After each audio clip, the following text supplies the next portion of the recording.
నమస్తే today Andhra news bulletin కి స్వాగతం. వార్తల్లోని వివరాలు. ఆంధ్రప్రదేశ్ లో దివ్యాంగుల సంక్షేమానికి మరో పెద్ద అడుగు పడింది. దివ్యాంగ శక్తి పథకాన్ని ముఖ్యమంత్రి నారా చంద్రబాబు నాయుడు ఘనంగా ప్రారంభించారు.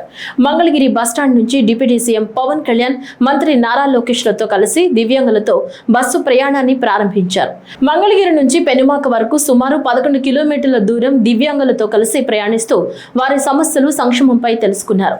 ప్రయాణం సందర్భంగా రోడ్డుకి ఇరువైపులా ఉన్న ప్రజలకు అభివాదం చేస్తూ ముందుకు సాగిన నేతలు పల్లె వెలుగు బస్సులో దివ్యాంగులతో మాట్లాడి వారి కష్ట సుఖాలు అడిగి తెలుసుకున్నారు. ఈ పథకం ద్వారా ఏపీఎస్ఆర్టీసీకి చెందిన city ordinary, metro express, Palle Velugu, ultra Palle Velugu express బస్సుల్లో దివ్యాంగులకు ఉచిత ప్రయాణ సౌకర్యం కల్పించారు. 21 కేటగిరీల్లో 40% కంటే ఎక్కువ వైకల్యం ఉన్న దివ్యాంగులకు ఈ పథకం వర్తించనుండగా సహాయకులతో కలిపి సుమారు 12.76 లక్షల మందికి ప్రయోజనం చేకూరనుంది.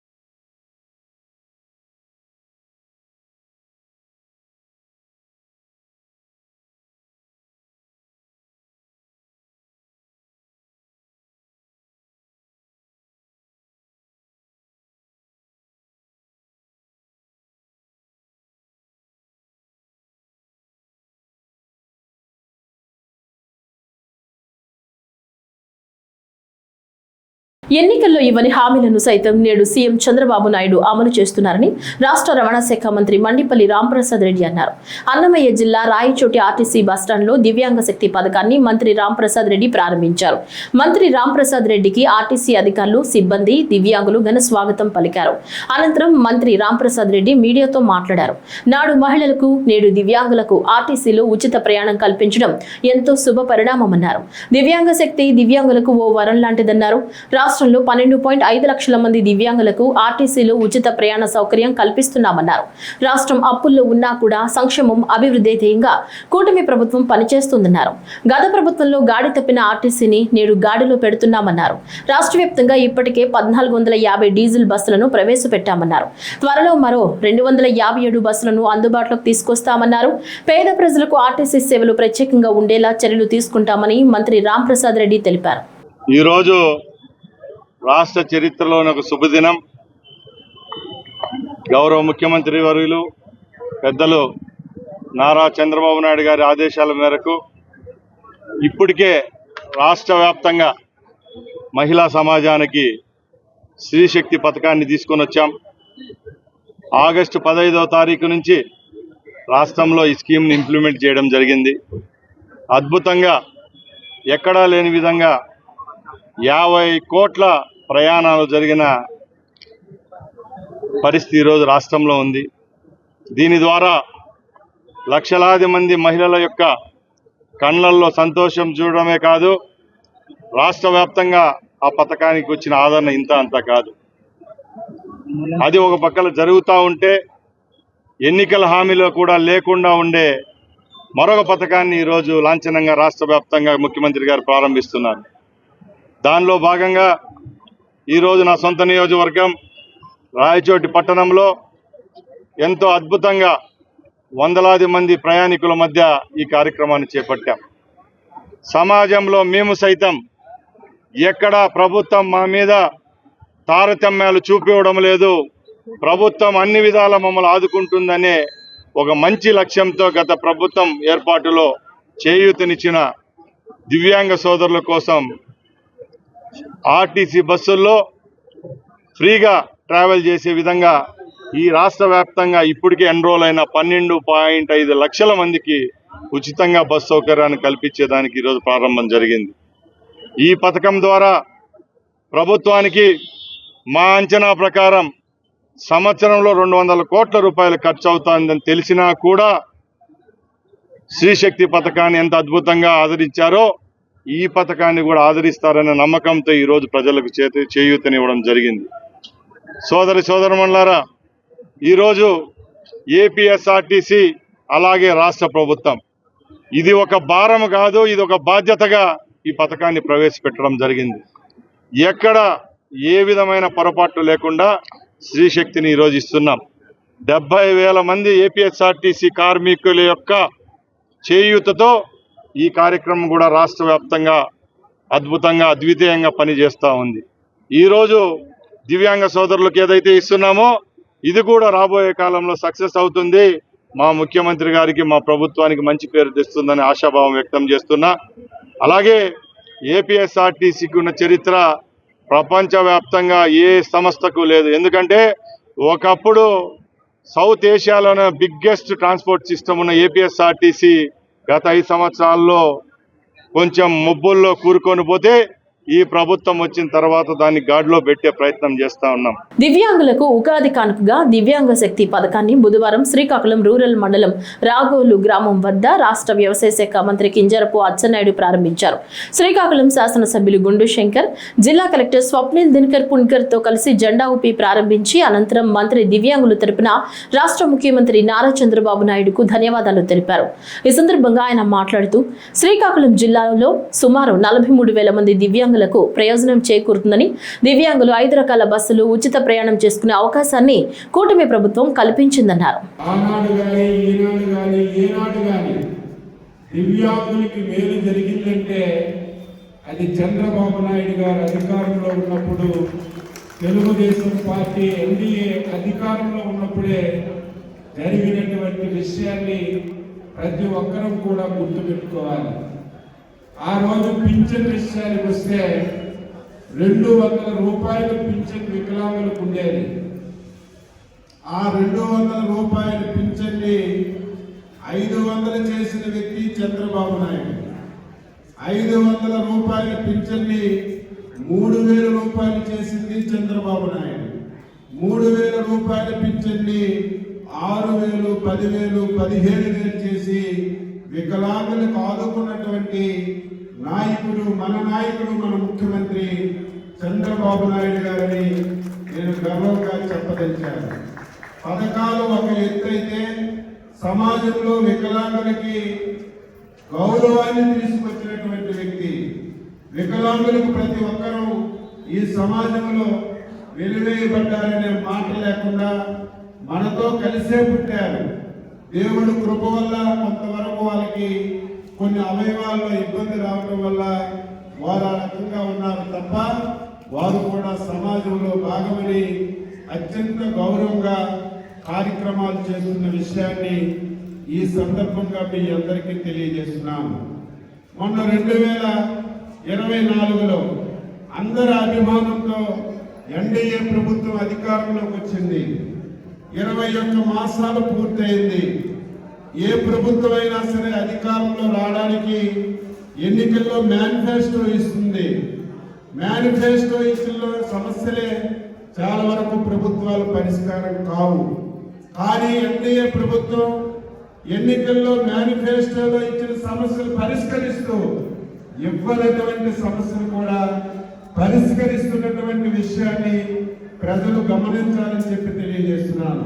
దివ్యాంగ శక్తి పథకాన్ని దివ్యాంగులు సద్వినియోగం చేసుకుని ఉచితంగా ఆర్టీసీ బస్సులో ప్రయాణించాలన్నారు తిరుపతి జిల్లా collector doctor yes Venkateshwar. Tirupati Alipiri link డిపోలో దివ్యాంగ శక్తి పథకాన్ని తిరుపతి ఎమ్మెల్యే ఆరణి శ్రీనివాసులతో కలిసి కలెక్టర్ ఈ రోజు ప్రారంభించారు. ఈ సందర్భంగా కలెక్టర్ మాట్లాడుతూ ఇప్పటికే మహిళలకు ఉచిత బస్సు ప్రయాణ పథకాన్ని అందుబాటులోకి తీసుకొచ్చారని గుర్తు చేశారు.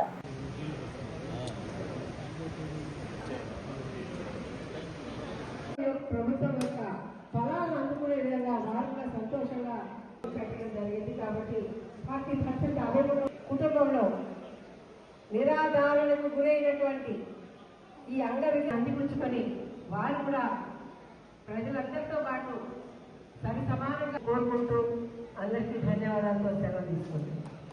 ఈ యొక్క పథకం యొక్క ఉద్దేశము విభిన్న ప్రతిభావంతులకు ఆర్టీసీ బస్సుల్లో ఉచిత ప్రయాణ సౌకర్యం ఏర్పాటు చేయడంతో రాష్ట్ర ముఖ్యమంత్రి చంద్రబాబు నాయుడికి దివ్యాంగులు కర్నూలులో ధన్యవాదాలు తెలిపారు. వికలాంగుల సంక్షేమ నాయకులు ఎల్లప్ప ఆధ్వర్యంలో కలెక్టర్ కార్యాలయం ముందు ఉన్న ఎన్టీఆర్ విగ్రహానికి పూలమాలలు వేసి ముఖ్యమంత్రి ఫ్లెక్సీకి పాలాభిషేకం చేశారు. ఈ కార్యక్రమంలో కూడా చైర్మన్ సోమిశెట్టి వెంకటేశ్వర్లు పాల్గొన్నారు. దివ్యాంగుల సంక్షేమానికి కూటమి ప్రభుత్వం పెద్దపీట వేసిందని సోమిశెట్టి తెలిపారు. ఎల్లప్ప మాట్లాడుతూ ఏ రాష్ట్రంలో కొనసాగిన సంక్షేమ పథకాలు ఆంధ్రప్రదేశ్ రాష్ట్రంలో ముఖ్యమంత్రి ఆధ్వర్యంలో కొనసాగడం సంతోషంగా ఉందన్నారు.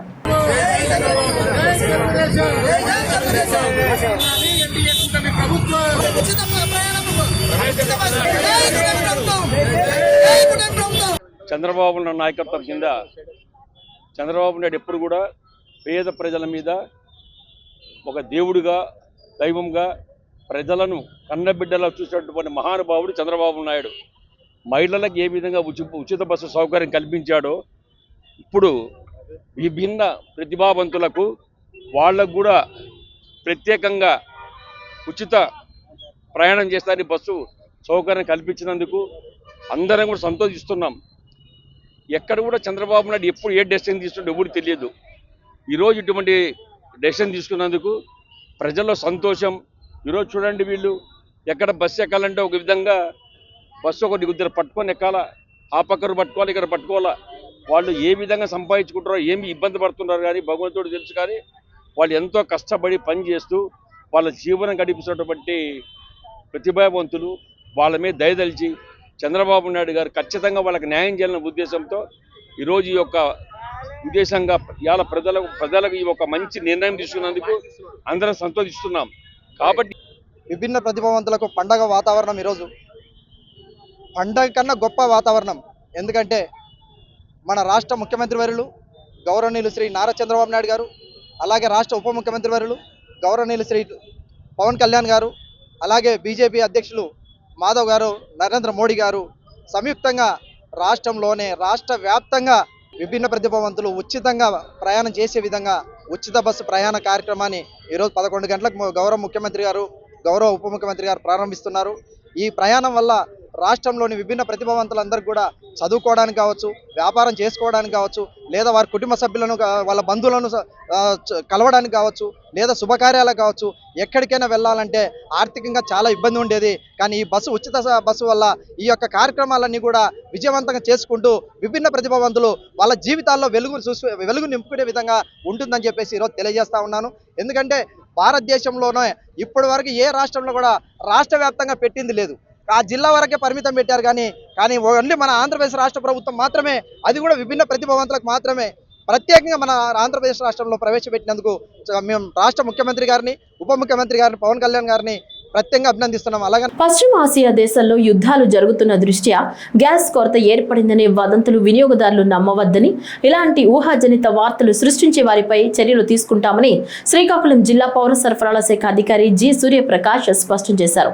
బుధవారం శ్రీకాకుళం కలెక్టరేట్లో ఆయన మీడియాతో మాట్లాడుతూ జిల్లాలో ఇంతవరకు గ్యాస్ కొరత లేదని, జిల్లా వ్యాప్తంగా 41 గ్యాస్ ఏజెన్సీల పరిధిలో అధికారులు నిరంతరం మానిటరింగ్ చేస్తున్నారని, కృత్రిమ కొరత సృష్టిస్తే క్షమించే ప్రశ్నే లేదని ఆయన హెచ్చరించారు. గ్యాస్ వినియోగదారులు తప్పనిసరిగా 28 రోజుల తర్వాత మాత్రమే గ్యాస్ బుకింగ్ చేసుకోవాలని, బుక్ చేసిన వెంటనే వినియోగదారుల ఫోన్ నెంబర్కు ఓటీపీ వస్తుందని, దాన్ని చెప్పిన వారికి మాత్రమే గ్యాస్ సరఫరా జరుగుతుందని డిఎస్ఓ వివరించారు. ఇటీవల పశ్చిమాసియాలో ఈ ఇరాన్ యుద్ధ వాతావరణం నేపథ్యంలో మనకి గ్యాస్ సరఫరాలో కొరత ఉందని, గ్యాసు వినియోగదారులకు ఎవరికి సరిగ్గా సప్లై కాదని వదంతులు రావడంతో చాలామంది జిల్లాలోని చాలామంది ప్రజలు ఆందోళనకి చెందుతున్నారు. అది వాస్తవం కాదు. జిల్లాకి సంబంధించి అన్ని oil companies, HPC, IOC, BPCL అన్ని ఆయిల్ కంపెనీస్ నుంచి యథాతథంగా ఇంతకుముందు ఏ విధంగా అయితే మనకు సప్లై వచ్చేదో అదేవిధంగా అన్ని జిల్లాలో ఉన్న 41 గ్యాస్ ఏజెన్సీలకి గ్యాస్ సరఫరా బాగా జరుగుతుంది. అక్కడ సరఫరాలో ఎటువంటి ప్రాబ్లం లేదు. కాబట్టి ప్రజలెవరూ ఈ గ్యాస్ సరఫరా విషయంలో ఆందోళన చెందవలసిన పని లేదు అసలు. ఎందుకంటే మనకి గ్యాస్ సరఫరా యథావిధంగా జరుగుతుంది. బుకింగ్ చేసుకున్న వారందరూ కూడా గ్యాస్ని సప్లై చేస్తున్నారు, ఆ గ్యాస్ ఏజెన్సీ వాళ్ళు కూడాను.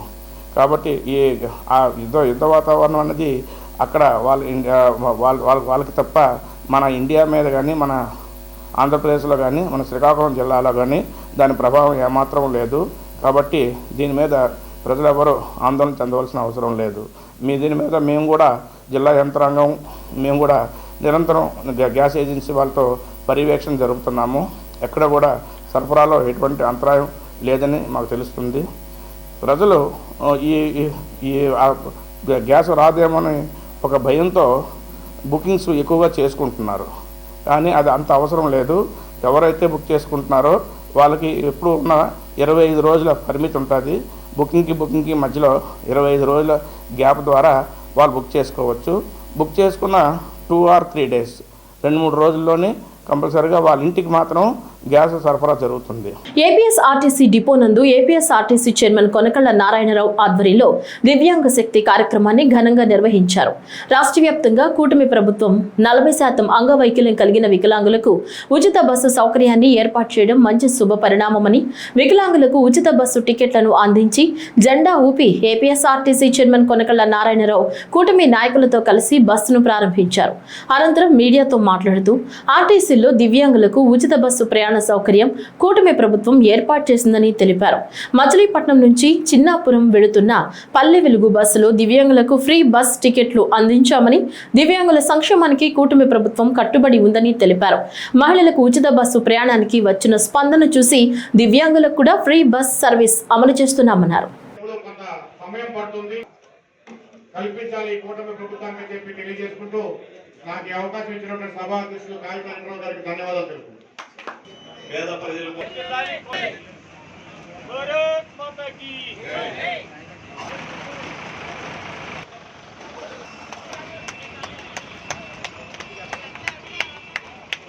కడపలో దివ్యాంగులకు చేయూతనిచ్చే మరో కీలక సంక్షేమ పథకాన్ని స్థానిక ఎమ్మెల్యే మాధవిరెడ్డి ప్రారంభించారు. నగరంలోని ఆర్టీసీ బస్టాండ్లో దివ్యాంగ శక్తి పథకంను ఘనంగా ప్రారంభించారు. ఈ సందర్భంగా ఎమ్మెల్యే మాధవిరెడ్డి మాట్లాడుతూ ఉగాది పండుగ నుంచి ఈ దివ్యాంగ శక్తి పథకం అమల్లోకి వచ్చి దివ్యాంగులు సౌకర్యవంతంగా ప్రయాణాలు చేయగలరని తెలిపారు. గతేడాది ఆగస్టులో ప్రారంభించిన శ్రీశక్తి పథకం మంచి స్పందన పొందిందని, జిల్లాలో లక్షలాది మహిళలు దాని ద్వారా లబ్ధి పొందుతున్నారని చెప్పారు. ఇక దివ్యాంగ శక్తి పథకం ద్వారా 40% వైకల్యం ఉన్నవారు అర్హులు కాగా 100% వైకల్యం ఉన్న వారి సహాయకులకు కూడా ఉచిత సౌకర్యం కల్పించనున్నట్లు వెల్లడించారు. ఈ పథకం దివ్యాంగుల జీవితాల్లో మరింత సౌలభ్యం తీసుకురానుందని ఎమ్మెల్యే పేర్కొన్నారు.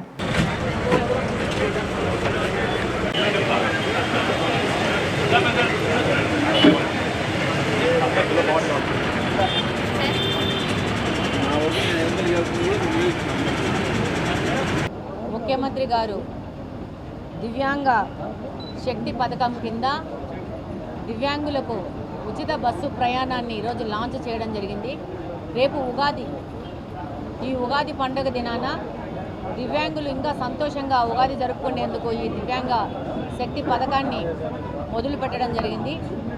ఈరోజు మనందరికీ తెలుసు, పోయిన సంవత్సరం ఆగస్టు 15న స్త్రీ శక్తి ప్రోగ్రాం ద్వారా మహిళలందరికీ దాదాపు 75% బస్సుల్లో ఉచిత బస్సు ప్రయాణాన్ని కల్పించడం జరిగింది.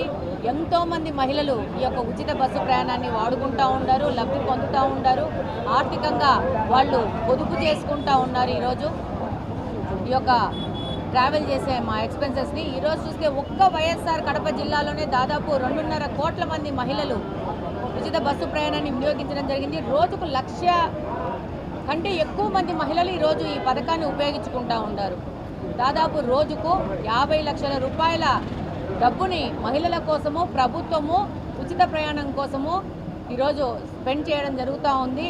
ఇదే విధంగా మహిళలకు ఏ విధంగా చేదోడు వాదోడుగా ప్రభుత్వము, ముఖ్యమంత్రి గారు, కూటమి ప్రభుత్వం ముందుకెళ్తా ఉందో అదేవిధంగా ఫిజికల్లీ ఛాలెంజ్డ్ దివ్యాంగులకు కూడా చేయూతనిస్తూ ఈరోజు దివ్యాంగ శక్తి పథకాన్ని ప్రారంభించడం జరిగింది ఉగాది ముందు రోజు. ఈ పథకం ద్వారా 40% కంటే ఎక్కువ వైకల్యం ఉన్న యువతకి, ప్రజలకి ఈరోజు ఈ ఫ్రీ బస్ అనేది తీసుకెళ్తూ ఉంటారు. ఇందులో భాగంగా దాదాపు పల్లె వెలుగు, అల్ట్రా పల్లె వెలుగు, ఎక్స్ప్రెస్ బస్సులలో పూర్తిగా ఉచితంగా బస్సు ప్రయాణాన్ని సౌకర్యాన్ని కల్పిస్తున్నారు. ఈరోజు చూస్తే 69% దానికంటే పైనున్న వ్యక్తులకి వాళ్ళతో పాటు హెల్పర్కి వాళ్ళతో పాటు కలిసి వాళ్ళని తీసుకెళ్ళి ప్రయాణం చేయించడానికి వాళ్ళకి హెల్పర్గా ఉన్న వాళ్ళకు కూడా 50% ఆఫ్లో వాళ్ళకు కూడా ప్రయాణ సౌకర్యం కల్పించినారు. 100% అంటే గుడ్డి వాళ్ళకి 100% వికలాంగం ఉన్న వాళ్ళకి పూర్తిగా వాళ్ళ హెల్పర్కి వాళ్ళకి ఉచిత బస్సు ప్రయాణాన్ని కల్పించినారు. దీని ద్వారా ఎంతోమంది వికలాంగులు ఈ యొక్క సౌకర్యాన్ని ఉపయోగించే అవసరం ఉంటుంది. వాళ్ళు కూడా ఆర్థికంగా వాళ్ళు ప్రయాణానికి స్పెండ్ చేసే అమౌంట్ని సేవ్ చేసుకునే పరిస్థితి ఏర్పడుతుంది. ఈరోజు ముఖ్యంగా 3,000 మందికి ఈ వికలాంగుల పాసులు కూడా ఇస్తున్నారు ఆర్టీసీ వాళ్ళు. రాబో కాలంలో ఈ పాసులు తీసుకునే సంఖ్య దాదాపు 10 నుంచి 20,000 వరకు పెరిగే అవకాశం ఉంటుందని చెప్పేసి ఒక అంచనా వేస్తున్నారు. తప్పకుండా ప్రతి ఒక్క వికలాంగులు అందరికీ ఈ యొక్క పథకం ఎంతగానో ఉపయోగపడుతుంది. పక్క ప్రాంతాలకు వెళ్ళి ఉద్యోగం చేసుకునే వాళ్ళకి, అలాగనే వైకల్యం ఉండి కూడా కాలేజీలకు వెళ్ళి చదువుకునే పిల్లోళ్ళకి కానీ, ఉద్యోగ అవకాశాల కోసం కోచింగ్కి వెళ్ళే వాళ్ళకి కానీ ప్రతి ఒక్కరికి ఈ పథకం ఎంతగానో ఉపయోగపడుతుంది, ఆర్థికంగా వారికి తోడ్పడుతుంది. రాష్ట్ర ప్రభుత్వం ప్రవేశపెట్టిన దివ్యాంగ శక్తి పథకం జిల్లాలో ఘనంగా ప్రారంభమైంది. ఆర్టీసీ బస్టాండ్ వద్ద జిల్లా collector doctor V Vinod Kumar ను ఆర్టీసీ రీజనల్ మేనేజర్ విమల అధికారులు పుష్పగుచ్చంతో ఆహ్వానించారు. అనంతరం దివ్యాంగులతో కలిసి పచ్చ జెండా ఊపి బస్సు ప్రయాణాన్ని ప్రారంభించారు. ఈ సందర్భంగా కలెక్టర్ మాట్లాడుతూ ఈ పథకం దివ్యాంగులకు ఎంతో ఉపయోగకరమని, 40% వైకల్యం ఉన్నవారు సర్టిఫికెట్ ఆధారంగా ఈ సౌకర్యాన్ని పొందవచ్చన్నారు. మూగ, చెవిటి, దృష్టిలోపం ఉన్న వారికి సహాయకులుగా వచ్చే వారికి కూడా 50% రాయితీ ఉంటుందని తెలిపారు. దివ్యాంగులకు ఎటువంటి ఇబ్బందులు కలగకుండా ఆర్టీసీ సిబ్బంది ప్రత్యేక శ్రద్ధ తీసుకోవాలని సూచించారు. అనంతరం కలెక్టర్ దివ్యాంగులతో కలిసి బస్సులో ప్రయాణించి కలెక్టర్ కార్యాలయం వరకు వెళ్లారు. తర్వాత వారితో కలిసి ఆత్మీయ విందులో పాల్గొన్నారు. ఈరోజు దివ్యాంగుల శక్తి పథకం లాభాన్ని తీసుకున్నటువంటి లబ్ధిదారులు మీ అందరికీ కూడా నమస్కారం. ఇప్పటికే స్త్రీ శక్తి పేరుతో మహిళలకి ఉచితంగా రవాణా సౌకర్యం రాష్ట్ర ప్రభుత్వం ఇవ్వడం జరిగింది. దానికి ఎంతో మంచి స్పందన కూడా రావడం ఇది అమలు చేసినప్పుడు మళ్ళా ఆలోచన వచ్చింది, మహిళలకి ఉచితంగా ఉన్నప్పుడు దివ్యాంగులకి ఎందుకు ఉండకూడదని. దాన్ని కూడా ఆలోచిస్తూ చెప్పినట్టు గౌరవ ముఖ్యమంత్రి వర్యులు శ్రీ నారా చంద్రబాబు నాయుడు గారు దివ్యాంగుల శక్తి అని ఈ పథకంని ఈరోజు మొదలు పెడుతున్నారు. ఇది మొత్తం దివ్యాంగులకి ఇంద్రధనస్సు అని వివిధ సదుపాయాలు, వివిధ సంక్షేమ పథకాలు అన్నీ కూడా వివిధ డిపార్ట్మెంట్ కలిపి ఈ పేరుతో పిలువబడుతుంది. ఈ రోజు నుంచి ఇది మొదలవుతుంది. జిల్లాలో నాతో పాటు గౌరవనీయులు 5 శాసనసభ్యులు అందరూ కూడా వాళ్ళ నియోజకవర్గంలో దీన్ని ప్రారంభం చేస్తున్నారు. ఇది ఒక సదావకాశం అని నేను అనుకొని మీ అందరితో కాసేపు మాట్లాడతాను, మీ సమస్యల్ని తెలియజేసుకుంటాను, ఎలా మీకు ఇంకా సహాయం చేయగలుగుతాం ప్రభుత్వ తరపు నుంచి అని చూస్తాము. పరాభవ నామ ఉగాది పండుగను రేపే జరుపుకోవాలని కడప జిల్లా అర్చక పురోహిత సమైక్య అధ్యక్షులు విజయ భట్టార్ పేర్కొన్నారు. నగరంలోని గడ్డి బజార్లో వెలిసిన శ్రీ లక్ష్మీ సత్యనారాయణ స్వామి ఆలయంలో అర్చకులకు పంచాంగాలను అందజేశారు. తిరుమల తిరుపతి దేవస్థానం ఆధ్వర్యంలో ముద్రించిన పరాభవ నామ ఉగాది పంచాంగాలను ఆధ్యాత్మికవేత్త రెడ్డయ్య తన సొంత ఖర్చులతో విక్రయించి కడప నగరంలోని అర్చకులకు అందించారు. అమావాస్య 19వ తేదీ ఉదయం 7 గంటలకు ముగుస్తుంది కాబట్టి 19వ తేదీనే ఉగాది పండుగ జరుపుకోవాలి పిలుపునిచ్చారు. 7:30 నుంచి 9 గంటలలోపు ఉగాది పూజలు జరుపుకోవాలన్నారు. ఈ పరాభవ నామ సంవత్సరము ఈ నెల 19వ తారీఖు గురువారం రోజు నుండి ప్రారంభమవుతుంది. ఆ రోజు చాలామందికి అమావాస్య ఉంది కదా, ఈ ఉగాది పరాభవ నామ సంవత్సరాన్ని ముందు రోజు జరుపుకోవాలా లేకపోతే 20వ తారీఖు జరుపుకోవాలని చాలామంది సందేహం వ్యక్తపరుస్తున్నటువంటి సందర్భాన్ని మేము పరిశీలించిన తర్వాత తిరుమల తిరుపతి దేవస్థానం వారి యొక్క ముద్రణతో తయారైనటువంటి పంచాంగం ఏ రోజైతే నిర్ణయించిందో దాన్నే పాటించాలని మేమందరికీ కూడా అర్చక పురోహిత హిందూ సమాజానికి తెలుపుతూ, ముఖ్యంగా ఈ పరాభవ సంవత్సరములో 2026 19వ తారీఖు గురువారం రోజు ఉదయం 6:45 అమావాస్య పూర్తయి పాడ్యమి తిథి ప్రారంభమవుతుంది. ఈ యొక్క పాడ్యమి తిథి ప్రారంభమైన తర్వాత ఆ రోజు గురువారం ఉదయం 6 గంటల నుండి 7:30 యమగటిక కాలం కూడా ఉండటం వలన చాలామంది ఈ పండుగను ఏ సందర్భంలో చేసుకోవాలి, ఏ సమయం చేసుకోవాలని సూచించమని అడగడంతో ఈ నెల 19వ తారీఖు గురువారం ఉదయం 7:30 తర్వాత 9 గంటలలోపు మీ ఇళ్లలో దేవతార్చనలు ఆ కలశ స్థాపన చేసుకోవడం ఉగాది పర్వదినాన్ని జరుపుకోవాల్సిందిగా మేము కోరుతూ పంచాంగ శ్రవణం యథావిధిగా జరిగేటువంటి దేవాలయాలు ఉదయం పూట సాయంత్రం పూట యథావిధిగా దేవాలయాలు జరిగేటువంటి పంచాంగ శ్రవణ కార్యక్రమాలు కూడా జరుగుతాయి. కావున ఉగాది పర్వదినం 19వ తారీఖు గురువారంగానే నిర్దేశిస్తూ ఈ పండగ వలన అందరికీ మంచి జరగాలి. ఈ భారతదేశము ఈ యొక్క వేదభూమి నిరంతరం ధర్మబద్ధంగా ధర్మకార్యాలతో నిరంతరం భగవంతునికి ఆశీర్వాదంతో ఈ యొక్క వేదభూమిలో జీవిస్తున్న ప్రతి ఒక్కరికి మంగళం కలగాలని ప్రార్థన చేసుకుని ఈ పరాభవనామ సంవత్సరము స్వార్థము, అహంకారము, ద్వేషము, ఈర్ష్య, అసూయ ఇవన్నీ తొలగించేదే పరాభవనామ సంవత్సరం. ఈ పరాభవనామ సంవత్సరం వలన ఈ పరాభవనామ సంవత్సరం ఏ కార్యం చేస్తే ఏమనంటే మనిషి భగవంతుని ఆరాధన, నిరంతరం ధర్మకార్యాలు, నిరంతరం దేవతార్చనలు, నిరంతరం ధర్మ సంబంధించేటువంటి ఎవరైతే ఈ యొక్క సంవత్సరం ఆచరిస్తారో, వైదికమైనటువంటి యజ్ఞయాగాలు ఎవరైతే నిరంతరం చేస్తారో వారందరికీ ఈ సంవత్సరం మంగళం కలగజేస్తాయని తెలుపుతూ ఇంత అవకాశం ఇచ్చేటువంటి మా యొక్క అర్చక పురోహితులందరికీ కూడా పేరు పేరున నేను ధన్యవాదాలు తెలుపుకుంటూ దివంగత ముఖ్యమంత్రి వైఎస్ రాజశేఖర రెడ్డి మాజీ ముఖ్యమంత్రి వైఎస్ జగన్ హయాంలోనే కడప నగరం సర్వతోముఖాభివృద్ధి సాధించిందని వైఎస్ఆర్ జిల్లా అధ్యక్షుడు మాజీ ఎమ్మెల్యే పి రవీంద్రనాథ్ రెడ్డి పేర్కొన్నారు. మంగళవారం సాయంత్రం కడప నగరపాలక సంస్థ ఆవరణలో నిర్వహించిన 3వ పాలకవర్గ వీడ్కోలు సమావేశానికి ఆయన ముఖ్య అతిథిగా హాజరై మాట్లాడారు. 2005లో వైఎస్ఆర్ హయాంలో 1,582 కోట్లు, 2019 నుంచి జగన్మోహన్ రెడ్డి హయాంలో 2,272 కోట్లు వెచ్చించి కడపను తీర్చిదిద్దారని రవీంద్రనాథ్ రెడ్డి తెలిపారు. గ్రీవెన్స్ సెల్ ఏర్పాటు, శ్మశానాలు, పార్కుల అభివృద్ధి, రోడ్ల విస్తరణ వైఎస్ఆర్సీపీ వల్లే సాధ్యమైందన్నారు. జగన్ హయాంలో కొత్త పార్కులు, వరద ముంపు నివారణకు డ్రైనేజీ కాలువల నిర్మాణం చేపట్టామన్నారు. రాబోయే ఎన్నికల్లో అందరూ మళ్లీ కార్పొరేటర్లుగా గెలవాలని ఆయన ఆకాంక్షించారు. మనకు హక్కు వీడ్కోలుగా చేయాల్సిన బాధ్యత వాళ్ళకుంది. మనందరం పార్టిసిపేట్ చేయాల్సిన అవసరం ఉంది. కానీ రాకపోవడం కొంతమంది నాకు చాలా బాధాకరమైన విషయంది. అంతేకాదు రాబో కాలంలో కూడా మా పాలకవర్గ సభ్యులందరూ కూడా ఏ సమస్య ఉన్నా కమిషనర్ గారి దగ్గరికి వస్తారు. తప్పకుండా వాళ్ళందరూ కూడా మన సమస్యలు ప్రజా సమస్యలుగా భావించి వాళ్ళందరూ కూడా మనకు ఉపయోగపడే విధంగా చేయాలని చెప్పి కమిషనర్ గారిని వేదిక మీదుగా రిక్వెస్ట్ చేసుకుంటున్నాం. అలాగే ఏదైతే ప్రజా సమస్యలు నిత్యం పెండింగ్లో ఉన్నాయో, ముఖ్యంగా నేను ఈ 3 నెలల్లో గమనించినటువంటి ఈ GIC సర్వే పేద ప్రజలను నిజంగా నడ్డి విడిచే కార్యక్రమం ఉంది. దయవుంచి కమిషనర్ గారిని ఈ వేదిక మీద అడుగుతున్నాము. ఏదైతే 1 సెంటు 1.5 సెంటులో ఏదైతే పన్నులు 30,000 35,000 పెంచామో ప్రభుత్వ దృష్టికి తీసుకెళ్లి వాటిని వెంటనే విత్డ్రా చేసుకునే కార్యక్రమం చేయాలని చెప్పేసి కోరుకుంటున్నాం. అలాగే ఈ మాస్టర్ ప్లాన్కి సంబంధించి గత 10 సంవత్సరాల నుంచి కూడా మేము పోరాటం చేస్తున్నాం. దాంట్లో పేద ప్రజలు, అలాగే ఎవరైతే లేఅవుట్లలో ఇల్లు కొనుక్కున్నారో, అలాగే వాళ్ళు 20 అడుగులు 10 అడుగుల రోడ్డును వాళ్ళు కరోనా టైంలో వాళ్ళ ఇష్టానుసారంగా 40 అడుగులు 50 అడుగులు చేసే కార్యక్రమం జరిగింది.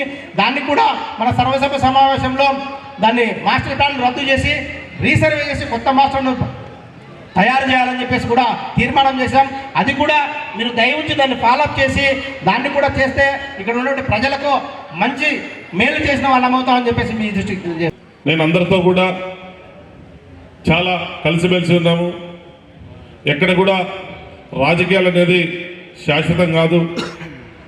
అవి కేవలం కొంత సమయం మాత్రమే. ఆ వ్యక్తిగత అంశాలు వచ్చినప్పుడు ఎవరి అభిప్రాయాలు వాళ్ళకు ఉంటాయి. ఎక్కడ కూడా ఎవరిని కూడా విభేదించింది కానీ బాధించింది కానీ ఎప్పుడు కూడా లేదు. అట్లా ఎవరైనా బాధించి ఉంటే మనస్ఫూర్తిగా క్షమాపణ కోరుకుంటూ, ఎందుకంటే మాకు ఇచ్చినటువంటి బాధ్యత డిప్యూటీ మేయర్గా శ్రీ రవీంద్రనాథ్ రెడ్డి గారు, వైఎస్ఆర్ కాంగ్రెస్ పార్టీ మంచి బాధ్యత పెట్టారు. ఒక పక్క మా మాజీ మేయర్ సురేష్ బాబు గారు, అలాగే కమిషనర్ సాయి ప్రవీణ్ చంద్ గారు, లవన్న గారు, అలాగే ఎంతో ఎక్స్పీరియన్స్ ఉన్నటువంటి కార్పొరేటర్లతో కలిసి పనిచేయాల్సి వచ్చింది.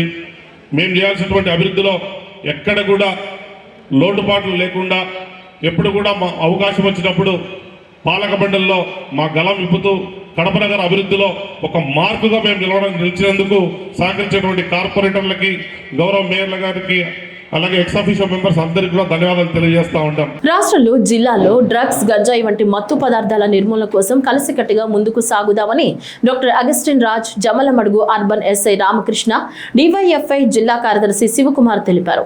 డివైఎఫ్ఐ ఆధ్వర్యంలో బద్వెల్ నుంచి చేపట్టిన జన చైతన్య జీపు జాత కడప జిల్లా జమ్మలమడుగుకు చేరుకున్న సందర్భంలో పాత బస్టాండ్లో సమావేశం నిర్వహించారు. ఈ సందర్భంగా వారు మాట్లాడుతూ యువత నేటి సమాజంలో అట్రాక్షన్, స్టైల్ కోసం మత్తు పదార్థాలకు అలవాటు పడుతున్నారన్నారు.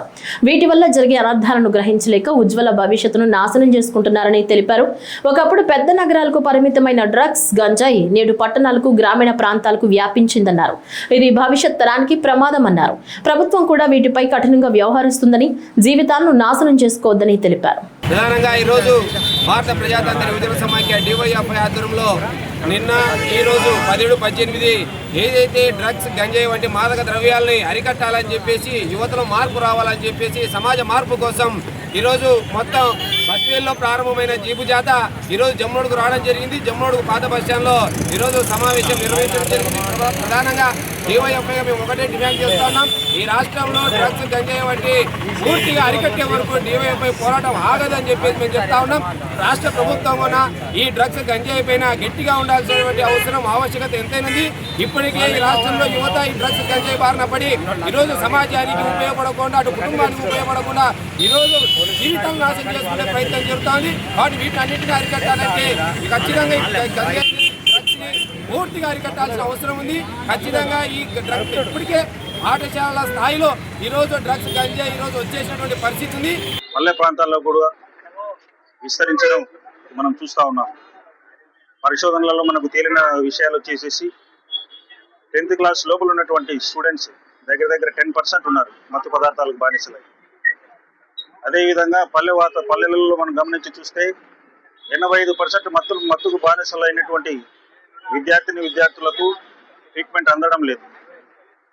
77% కుటుంబాలు మత్తు పదార్థాలకు బానిసలైనటువంటి వాళ్ళ కుటుంబాలు విచ్ఛిన్నమైపోయి శిథిలావస్థకు వెళ్ళిపోతున్నటువంటి పరిస్థితి వస్తూ ఉంది. ఈరోజు ఈ పల్లె ప్రాంతమైనటువంటి జమ్మలమడుగులో మనం గమనిస్తున్నది వచ్చేసి మత్తు పదార్థాలు ఎప్పుడైనా ఉడక మన స్టూడెంట్స్ ఎంటర్ అయ్యే సిచ్యువేషన్స్ కనిపిస్తూ ఉన్నాయి. డిజిటల్ మార్కెట్ ఏ విధంగా అయితే రూరల్ ఇండియా పల్లె ప్రాంతాలకు చేరింది, అదేవిధంగా డ్రగ్ మార్కెట్ కూడా చేరింది. డ్రగ్ లాట్స్ అంటూ పెద్దగా సిటీస్లో కనిపించినట్టు ఇక్కడ కనిపించరు, కానీ ఈ డ్రగ్స్ ఈ స్టూడెంట్స్లలో ఉన్నటువంటి వాక్చాతుర్యం కలిగినటువంటి పిల్లల ద్వారానైతేనేమి, చిన్న చిన్న కొట్ల ద్వారానైతేనేమి, పళ్ళు విక్రయించే వాళ్ళ దగ్గర అయితేనేమి, చిన్న చిన్న మెడికల్ షాపులు పెట్టుకునే వాళ్ళ దగ్గర అయితేనేమి ఎంటర్ అయ్యేదానికి అవకాశం. వైఎస్ వివేకానందరెడ్డి హత్యకు మీ కుటుంబ సభ్యులే కారణమని జమ్మలమడుగు ఎమ్మెల్యే ఆదినారాయణరెడ్డి కడప ఎంపీ అవినాష్ రెడ్డిని ఉద్దేశించి ఆసక్తికర వ్యాఖ్యలు చేశారు. బుధవారం కడప జిల్లా జమ్మలమడుగు ఆర్టీసీ బస్సులో దివ్యాంగ శక్తి పథకాన్ని ప్రారంభించారు. గత సోమవారం ఢిల్లీలో ఎంపీ అవినాష్ రెడ్డి వివేకా హత్య కేసు గురించి మాట్లాడగా దానిపై జమ్మలమడుగు ఎమ్మెల్యే ఈ విధంగా స్పందించారు. వివేకాది గుండెపోటని వారి సొంత ఛానల్లోనే ప్రచారం చేసుకున్నారన్నారు. ఎక్కడో ఉన్న తాను చంద్రబాబు నాయుడు, బీటెక్ రవి వివేకాను హత్య చేశారని తమపై ఆరోపించడం తగదన్నారు.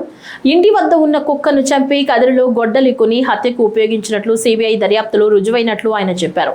దొంగ అని అరిచినట్లు గతంలో తాము వివేకాను హత్య చేసినట్లు ఆరోపించిన కడప ఎంపీ ఇప్పుడేమో సునీతమ్మ భర్త రాజశేఖర రెడ్డిపై నెపం వేస్తున్నారని ఆక్షేపించారు. ఇక మీ పప్పులు ఉడకవు, వివేకాను హత్య చేసింది మీ కుటుంబ సభ్యులేనని, సునీతమ్మను అడ్డుపెట్టుకోవాలని చూడడం మానుకోవాలని హితవు పలికారు. వివేకానందరెడ్డి గారి ముందు గుండెపోటు, మళ్ళీ హత్య, ఇది కరెక్ట్ గా 7 ఏళ్ల కిందట జరిగిన కార్యక్రమం.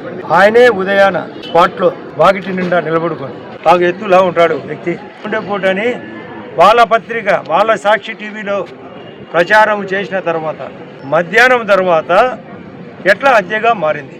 దానికి ఎక్కడో ఉండే చంద్రబాబు నాయుడు గారు, ఆ రోజు నేను కూడా విజయవాడలో ఉన్నా, మొదటి ముద్దాయిగా నన్ను, బీటెక్ రవిని, ఇప్పుడే భూపేశ్ రెడ్డి చెప్పినట్లు సతీష్ రెడ్డిని మేమందరం కలిసి దారుణంగా చంపినట్లు, నరికినట్లు ఆ రోజు ఉండబడిన రెడ్డి కమలాపురం ఎమ్మెల్యేగా, రుదుటూరు రాజమల్లి ప్రసాద్ రెడ్డి ఆ రోజు ఎమ్మెల్యేగా మేము చంపినట్టు మా మీద రికార్డు. ఆ తర్వాత సిట్టు వేయడం జరిగింది గౌరవ ముఖ్యమంత్రి గారు. వెంటనే ఆపద్ధర్మ ప్రభుత్వం అయినప్పటికీ సిట్టు వేస్తే కోర్టుకు పోయి, హైకోర్టుకు పోయి గ్యాగ్ ఆర్డర్ తెచ్చుకొని సిబిఐకి కావాలని అడగడం జరిగింది. ఆ తర్వాత తెలుగుదేశం పార్టీ అధికారం కోల్పోయిన తర్వాత వైఎస్ఆర్ పార్టీ అధికారంలోకి వచ్చింది. వచ్చిన తర్వాత మేము కోర్టుకు పోయినాం స్వయంగా. ఒక సీనియర్ జడ్జిని, వసంత్ అనే జడ్జిని నేను నా తరఫున, వీరారెడ్డి అనే అతను సునీతమ్మ తరఫున, సల్మాన్ ఖుర్షీద్ అనే అతను బీటెక్ రవి తరఫున వాదన తర్వాత అది హైకోర్టులో ఆర్డర్ అయింది సిబిఐ కావాలని. ఆ తర్వాత సిబిఐ ఎంక్వైరీ జరిగింది. కుక్కలు చంపినారంటే వీధి కుక్కలు వీళ్ళు సుమోతో ఇంటి కుక్కను చంపించారు మోటార్ సైకిల్తో. గొడ్డలు కొన్నారు కదిరిలో. వాళ్ళ ఇంట్లో అందరినీ ముద్దాయిలంతా ఇంట్లో చేర్చుకున్నారు. అంతా సిబిఐ రిపోర్ట్లు ఉంది. ప్రొడ్యూస్ చేసినారు. ఇది అబద్ధమా? అవినాష్ రెడ్డి 8వ ముద్దాయి అబద్ధమా? వాళ్ళ నాన్న 7వ ముద్దాయి. డిఫాక్టో ఎంపీ అతనే, ఎమ్మెల్యే అతనే దేవిరెడ్డి శంకర్ రెడ్డి. రెండు ఒకడే పాత్రే. ఈడ మొత్తం పాలన అతనే. వీళ్ళు డమ్మి. జగన్మోహన్ రెడ్డి పులివెందుల డమ్మే, అవినాష్ రెడ్డి పులివెందుల డమ్మే, అంతా దేవిరెడ్డి శంకర్ రెడ్డి. అతను 6వ ముద్దాయి. ఉదయ్ కుమార్ రెడ్డి అని అతను వాళ్ళ చుట్టం. ఈసీఐఎల్లో ఉద్యోగంలో ఉన్నట్టు రికార్డు రాసుకున్నారు. అది బయటికి తీసినారు. కానీ స్పాట్లో ఉన్నాడు. అర్ధరాత్రి అక్కడ పోయినాడు. వాళ్ళ అమ్మకు చెప్పడం జరిగింది, అమ్మ రాత్రి వివేకానంద రెడ్డి చనిపోయాడని. ఆమె సిబిఐ వాళ్ళకి చెప్పడం జరిగింది. ఇవన్నీ అఫిడవిట్లో వాళ్ళు ప్రొడ్యూస్ చేసినారు. ఇవి అబద్ధమా? దీనికి సమాధానం చెప్పాలా? తప్పించుకుంటే దొంగ మార్గం. ఎక్కడ మళ్ళీ హైకోర్టుకు పోయి సునీతమ్మ మళ్ళీ ఆమె యొక్క వాదన వినిపిస్తుందని ముందుగానే దొంగ అని అరిచినట్టుంది. కూటమి ప్రభుత్వాన్ని తనను విమర్శించే నైతిక విలువలు మాజీ ఎమ్మెల్యే రాచమల్లు శివప్రసాద్ రెడ్డికి లేదంటూ ప్రొద్దుటూరు ఎమ్మెల్యే వరదరాజుల రెడ్డి తెలిపారు. వైసీపీ హయాంలో ముఖ్య నేతలందరూ ప్రస్తుతం లిక్కర్ స్కామ్ లో ఇరుక్కున్నారన్నారు. ప్రొద్దుటూరు మాజీ ఎమ్మెల్యే రాచమల్లు శివప్రసాద్ రెడ్డి అనవసర వ్యాఖ్యలు చేస్తూ ప్రొద్దుటూరు ప్రజలను మభ్యపెడుతూ పబ్బం గడుపుతున్నారన్నారు. ప్రొద్దుటూరు మాజీ ఎమ్మెల్యే రాచమల్లు శివప్రసాద్ రెడ్డి లాగా దిగజారి నీచమైన రాజకీయాలు చేయడం తనకు, తన కుటుంబ సభ్యులకు తెలియదని, తానేంటో రెండు తెలుగు రాష్ట్రాల్లో ప్రజలకు, నాయకులకు తెలుసునని, అలాగే మాజీ ఎమ్మెల్యే రాచమల్లు ఎలాంటి వాడో ప్రొద్దుటూరు ప్రజలందరికీ తెలుసునని ఎమ్మెల్యే వరదరాజుల రెడ్డి తెలిపారు. ఈరోజు కూటమి ప్రభుత్వంలో ఏ ఒక్క ఎమ్మెల్యేమైనా లిక్కర్ మీదకి సంబంధించిన కేసులు పెట్టినారా? ఈ ప్రభుత్వంలో ఎంతమంది కేసుల్లో ఉన్నారు, ఎంతమంది జైల్లో ఉన్నారు, ఎన్ని రోజులు జైల్లో ఉన్నారు, ఎన్ని నెలలు జైల్లో ఉన్నారు? కూటమి ప్రభుత్వంలో ఎవరన్నా ఉన్నారు జైల్లో మద్యానికి సంబంధించి ఎవరన్నా? ఇప్పుడు ఒక 30-40 మంది జగన్మోహన్ రెడ్డి గవర్నమెంట్ లో ప్రముఖ నాయకులందరూ కేసుల్లో ఉన్నారు. చెవిరెడ్డి భాస్కర్ రెడ్డి కానీ, లేదా ఈ ధనంజయ రెడ్డి కానీ ఇంకా కేసుల్లో ఉన్నారు. ఇంకా ఒక 15 మంది 12 మందికి బెయిల్ రాలే. మిథున్ రెడ్డి కానీ వీళ్ళందరూ అక్రమ మద్యం రవాణాలో వీళ్ళందరూ వందల కోట్ల రూపాయలు సంపాదించినారనే దాని మీద విచారణలో వీళ్ళందరూ విచారణ ఎదుర్కొంటున్నారు. జైళ్లలో కూడా ఉన్నారు. ఇంతవరకు జైల్లోని బెయిల్ రాని సంఘటనలు 3 నెలల కాలం నుంచి కూడా ఉన్నాయి. మరి నువ్వు ఏదో మాట్లాడుతుంటావు. ఈ ప్రభుత్వంలో ఎక్కడైనా ఒక ఎమ్మెల్యే ఎవరన్నా మద్యము తయారు చేయడం కానీ అందించడం కానీ జరిగినట్టుందా? మీ దాంట్లో ఎంతమంది మీద కేసులు ఉన్నాయి? మద్యం కేసులు, ఇసుక కేసులు ఉన్నాయి, ఇన్స్పెక్టబుల్ కేసులు ఉన్నాయి, మట్కా గుట్కా విపరీతమైన అక్రమ లావాదేవీలు జరిపిన కేసులు ఎన్నో ఉన్నాయి. నువ్వు సొంతంగా డైరెక్ట్ గా డిస్టిలరీ నుంచి తెచ్చి మద్యం అందినావు. పొద్దుటూరులో ఎన్నికల్లో అదే మద్యాన్ని పంచినావు నువ్వు. అంటే డైరెక్ట్ గా మన డిస్టిలరీ నుంచి గవర్నమెంట్ పోయి, గవర్నమెంట్ నుంచి షాపులకు వచ్చి, షాపుల నుంచి ప్రజలకు రావాలా. అట్లా లేకుండా డైరెక్ట్ గా డిస్టిలరీ నుంచి తీసుకొచ్చి అమ్ముకున్నారు కదా. ఎంతమంది కేసులు ఉన్నాయి, ఎంతమంది జైళ్ళల్లో ఉన్నారు? నువ్వు ఈ ప్రభుత్వాన్ని గురించి మాట్లాడే అర్హత నీకు ఎంత మాత్రం లేదు. నువ్వు ఒక నయం చెప్పుని, నువ్వు ప్రజల డబ్బును దోపిడీ చేసి ఒక దోపిడీ దొంగవు. ఇప్పటికీ నువ్వు మైలవరం కాలువను ఆక్రమించుకొని ఉండవు, జమ్మలమడుగు రోడ్లు క్రిస్టియన్ స్థానాన్ని ఆక్రమించుకొని ఉండవు. ఎన్ని అక్రమాలకు నీ దగ్గర ఇప్పుడు తీరాపడ్డస్ నీది అక్రమాలు జరుగుతున్నాయంటే ఈ విధంగా నువ్వు దోపిడీ చేసి నీ యొక్క దోపిడీని కప్పిపుచ్చుకునేదానికి ఈరోజు కూటమి ప్రభుత్వం మీద నువ్వు చెప్తావా? ఈ వార్తలు ఇంతటితో సమాప్తం. నమస్కారం.